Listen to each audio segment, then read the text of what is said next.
Shalom teman-teman, apa kabar? Semoga kalian baik-baik aja. Meskipun di tengah pandemi ini, tapi kita bersyukur karena Tuhan masih memberikan kita hari yang baru, hari yang indah, hari yang Tuhan perkenankan untuk kita bisa melakukan aktivitas kita dengan sehat, dan kita juga masih bisa berkumpul bersama dengan orang-orang yang kita kasihi, juga ibadah ini melalui teknologi yang telah disediakan.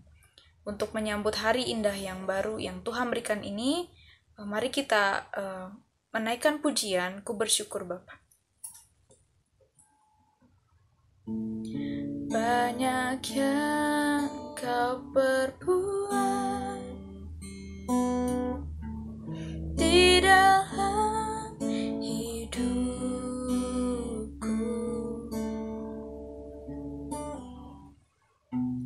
ranjangan indahmu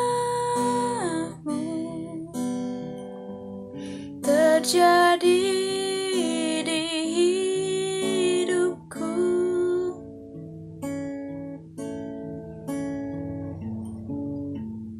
Bapa yang mengerti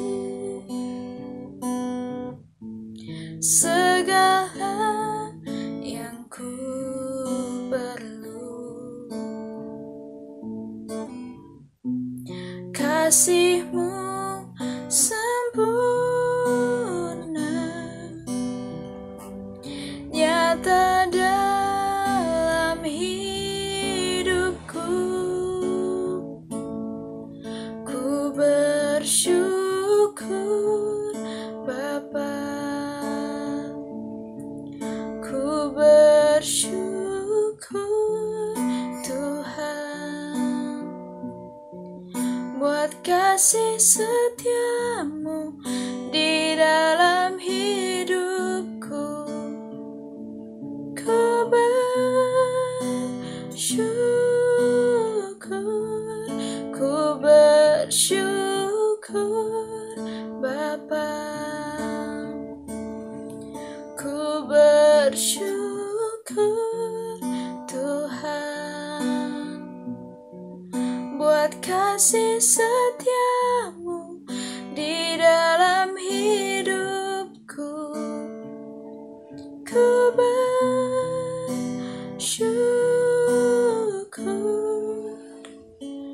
Tuhan.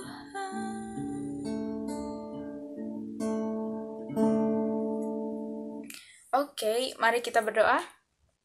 Bapa, kami mengucap syukur Tuhan, kembali Engkau memperkenankan kami untuk berkumpul bersama melalui teknologi yang telah disediakan ini Tuhan.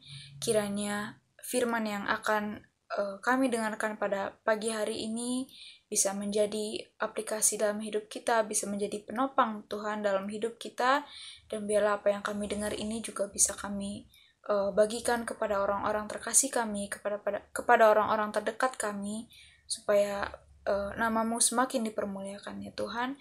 Kami menyerahkan ibadah pada pagi hari ini Tuhan ke dalam tangan-Mu, hanya di dalam nama Kristus Yesus kami berdoa, amin. Oke teman-teman, firman hari ini terambil dari kitab Perjanjian Baru 1 Yohanes 2 ayatnya 1 sampai ke 6. Oke, 1 Yohanes 2 ayatnya yang pertama sampai yang ke-6, saya akan bacakan untuk kita semua. Kristus pengantara kita.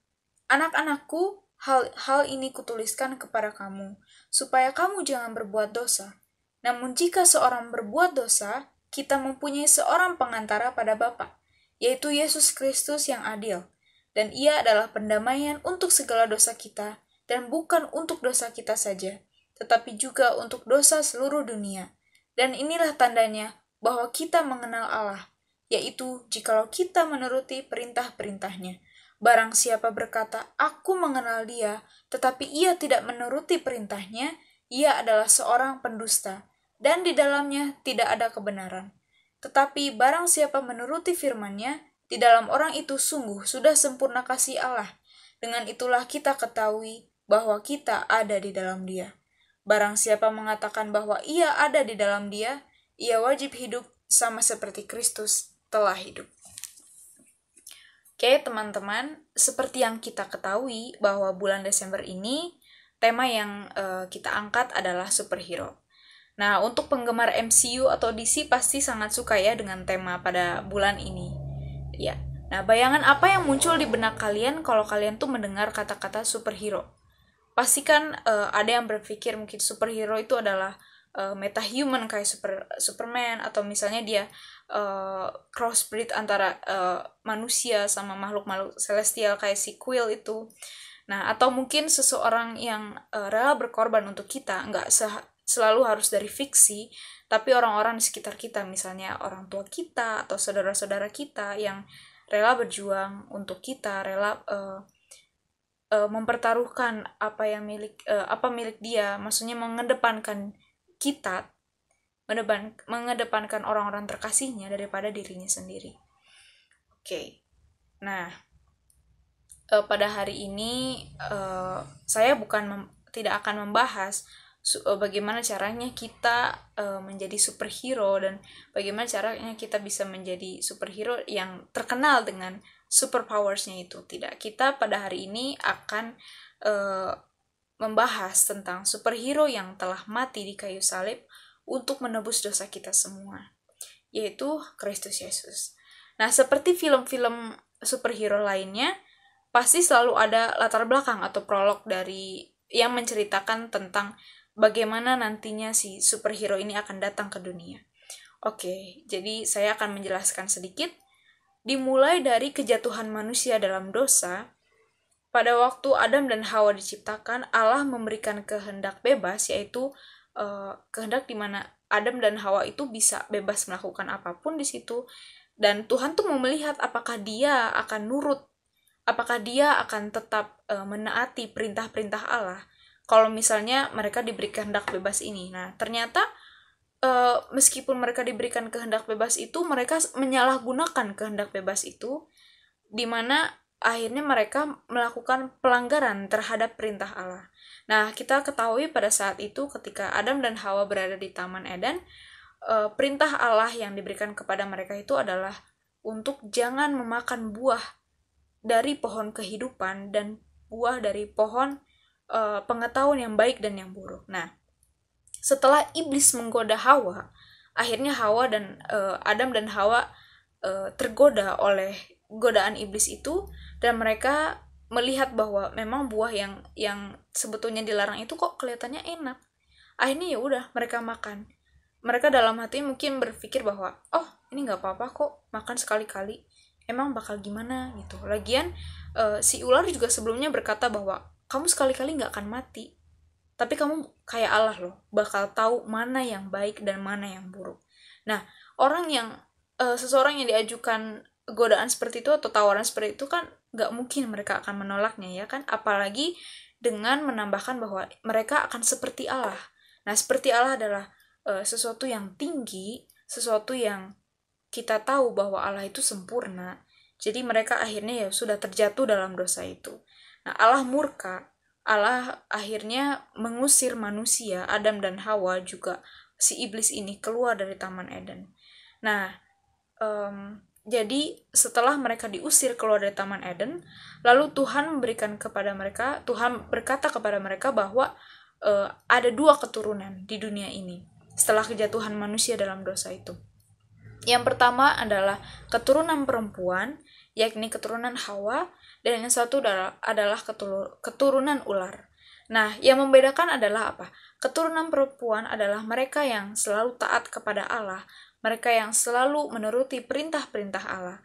Sedangkan ini keturunan ular adalah mereka yang selalu melanggar perintah Allah dan berusaha untuk membunuh keturunan perempuan itu. Sebagai contohnya adalah Kain dan Habel. Kain adalah keturunan ular, sudah jelas bahwa si Kain ingin menyingkirkan si Habel itu karena ia cemburu.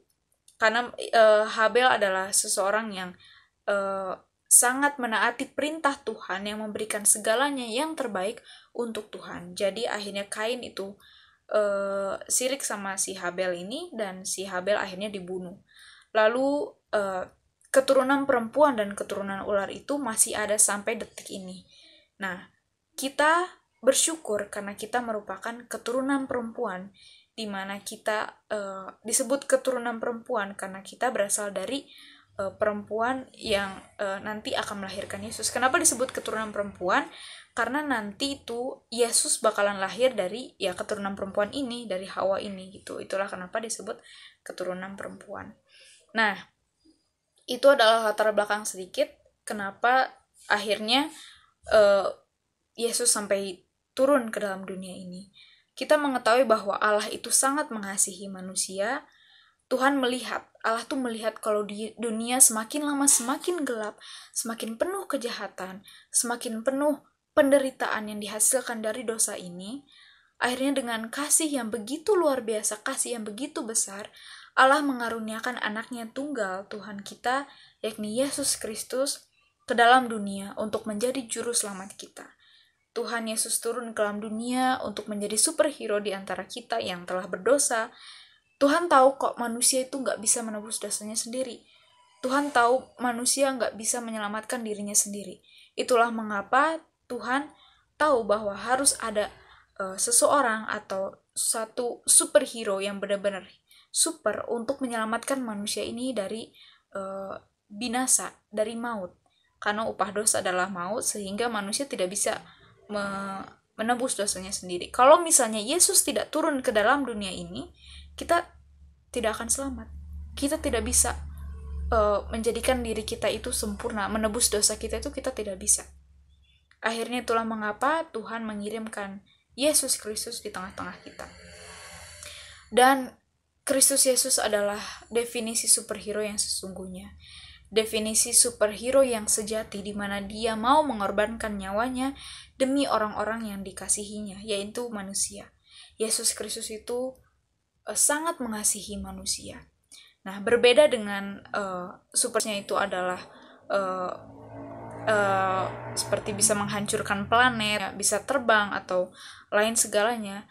Yesus memiliki power yang sebetulnya sangat sulit untuk kita bisa penuhi sempurna seperti dia, yakni kasih. Kasih, teman-teman, merupakan sesuatu yang terlihat sederhana, terdengar sederhana, tapi sebetulnya susah untuk dilakukan. Coba bayangkan, kasih yang Kristus inginkan kita lakukan adalah untuk mengasihi musuh, untuk mengampuni orang yang telah menyakiti kita, untuk berdoa untuk orang yang telah menganiaya kita. Kasih seperti itu merupakan kasih yang sangat-sangat sulit untuk kita jalani dalam kehidupan kita sehari-hari. Karena apa?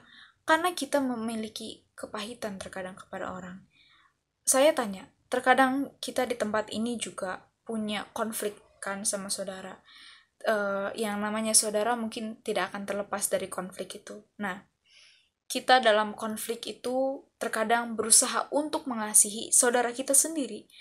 Tapi sangat sulit ya kan? Kita sulit untuk memaafkan dia. Tapi Tuhan Yesus berbeda. Tuhan Yesus ingin kita untuk mengasihi dengan tulus, sepenuh hati. Bahkan Tuhan Yesus ingin kita juga untuk sama seperti dia. Memang kita mungkin tidak bisa mati bagi orang lain, karena itu juga mungkin agak sulit dan tidak cukup relevan dengan zaman pada saat ini untuk berkorban. Tapi dalam artian Tuhan Yesus ingin kita melakukan mengasihi sesama itu all out. Tuhan Yesus ingin kita mengasihi dengan tulus sepenuhnya tanpa syarat. Seperti juga yang kita lihat di dalam 1 Yohanes 2 ini, kalau kita tadi baca, kita menyadari bahwa orang yang berkata dari bibirnya bahwa ia mengenal Allah, tapi dia tidak menuruti perintah-perintahnya, itu sama aja sia-sia. Itu bukan, tidak ada kebenaran dalam dirinya. Nah, apa sih perintah Allah? Nah, perintah Allah selain dari 10 hukum Taurat, 10 hukum Allah yang diberikan oleh Allah melalui Musa itu, hukum terutama adalah untuk mengasihi Allah dengan segenap akal budimu, dan yang kedua adalah untuk mengasihi manusia sama seperti engkau mengasihi dirimu sendiri. Itu adalah hukum yang terutama. Itu adalah perintah Allah yang terutama.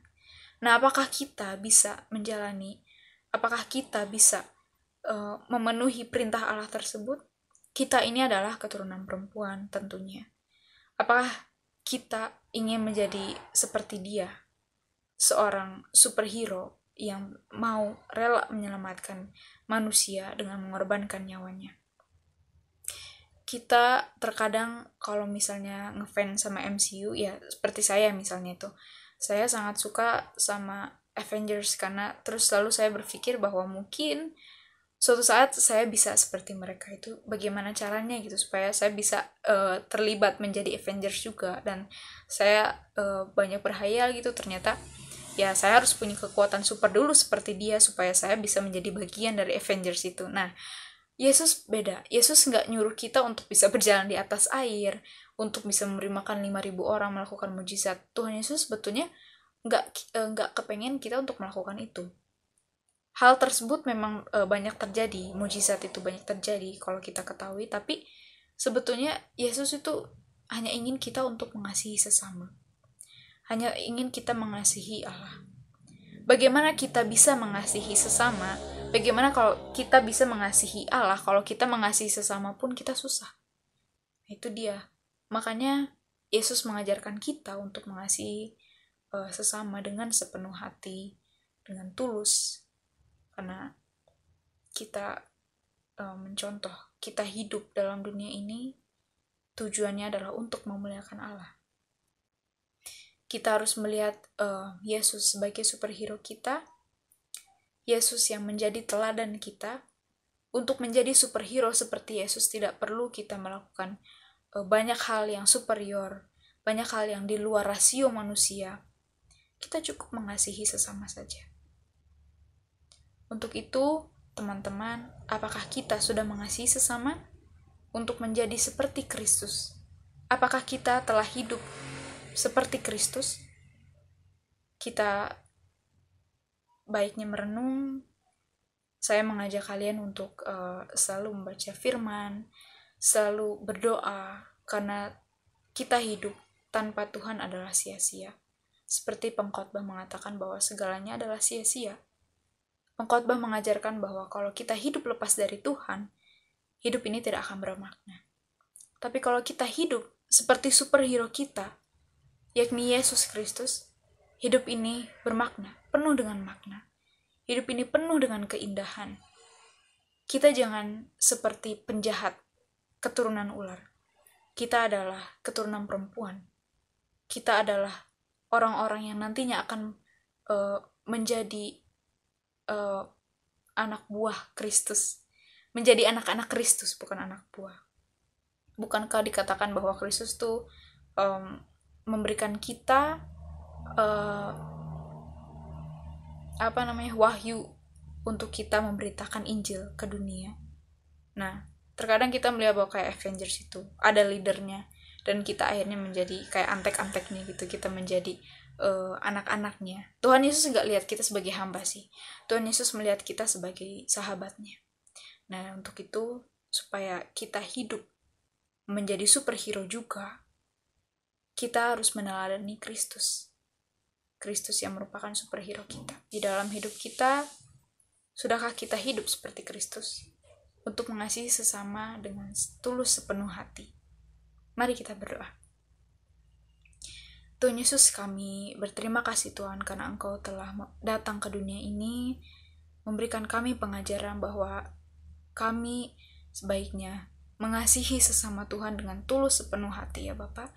Berikanlah hati kami hati yang mau diajar, dan biarlah apa yang kami dengar pada hari ini Tuhan bisa kami aplikasikan dalam kehidupan kami sehari-hari.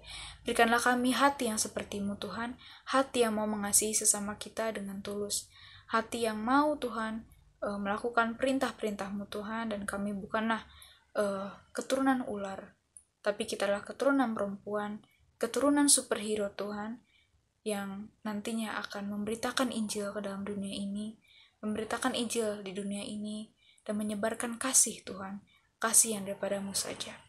Hanya dalam nama Kristus Yesus kami berdoa, amin. Terima kasih teman-teman, Tuhan Yesus memberkati.